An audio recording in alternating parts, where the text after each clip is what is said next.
ত্রয়োদশ জাতীয় সংসদ নির্বাচনকে সামনে রেখে প্রথম ধাপে ১২৫ আসনে প্রার্থী ঘোষণা করেছে জাতীয় নাগরিক পার্টি। জুলাই গণ অভ্যুত্থানে নেতৃত্ব দেওয়া আন্দোলনকারীদের এই দলটি প্রাথমিকভাবে যাচাই বাছাই শেষে প্রার্থী ঘোষণা করেছে। বুধবার রাজধানীর বাংলা মোটরে এনসিপির অস্থায়ী কেন্দ্রীয় কার্যালয়ে এক সংবাদ সম্মেলনে দলের সদস্য সচিব আক্তার হোসেন মনোনয়ন ঘোষণা করেছেন।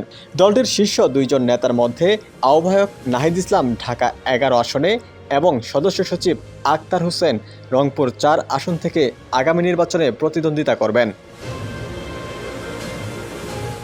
দক্ষিণাঞ্চলের মুখ্য সংগঠক হাসনাত আবদুল্লাহ কুমিল্লা ৪ আসনে এবং দলটির উত্তরাঞ্চলীয় মুখ্য সংগঠক সার্জিস আলম পঞ্চগড় ১ আসন থেকে নির্বাচনে প্রতিদ্বন্দ্বিতা করবেন। ঢাকা ১৮ আসনে মুখ্য সমন্বয়ক নাসির উদ্দিন পাটোয়ারীকে প্রার্থী হিসেবে মনোনয়ন ঘোষণা করেছে জাতীয় নাগরিক পার্টি। দলটির সিনিয়র যুগ্ম মুখ্য সমন্বয়ক আব্দুল হান্নান মাসুদ নোয়াখালীর ৬ আসন থেকে নির্বাচনে প্রতিদ্বন্দ্বিতা করবেন।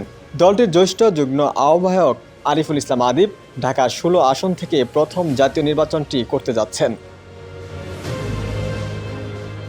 এছাড়াও ঢাকা ৯ আসন থেকে নির্বাচনে প্রতিদ্বন্দ্বিতা করবেন এনসিপির সিনিয়র যুগ্ম সদস্য সচিব তাসনিম জারা।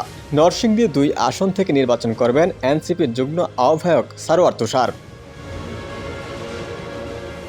তবে প্রাথমিক তালিকায় নাম আসেনি এনসিপির বেশ কয়েকজন জনপ্রিয় ও হেভিওয়েট নেতানেত্রী এবং সম্ভাব্য প্রার্থীর। প্রথম ধাপের ঘোষিত এই মনোনয়ন তালিকায় জায়গা হয়নি দলটির সিনিয়র যুগ্ম আহ্বায়ক সামান্তা শারমিনের। এছাড়াও ঢাকা ৮ আসনে এনসিপির মনোনয়ন ফর্ম সংগ্রহ করা রিকশা চালক সুজনেরও জায়গা হয়নি এই তালিকায়। ডেস্ক রিপোর্ট, সমকাল।